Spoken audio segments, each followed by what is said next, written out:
鄉親啊，繼續來看南投民間明德大橋的附近有一場摒掃的活動，唔但有連續3年攏來參加的朋友，閣有家長帶着囡仔做伙來捡糞掃，用實際行動守護着落水溪的環境。南投縣政府佇咧明德大橋附近舉辦摒掃的活動，主辦單位將參加民眾分做2組，大家摕眼影含糞掃地下沿路佇咧撿糞掃，展現愛護家園的精神。民間鄉清潔隊嘛出動糞掃車來到現場支援，甲民眾鬥收糞掃，嘛做分類處理。除了縣府干務處做河川環境保護宣導，警察局交通隊嘛解說道路安全的相關處罰條例。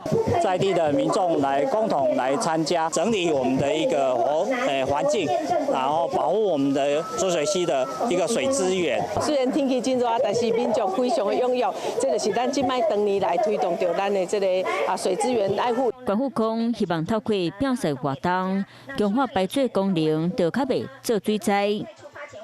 Hello， 大家好，我是林文。想要搶先掌握最及時的新聞資訊嗎？趕快訂閱、按讚、開啟小鈴鐺，鎖定華視新聞的 YouTube 頻道。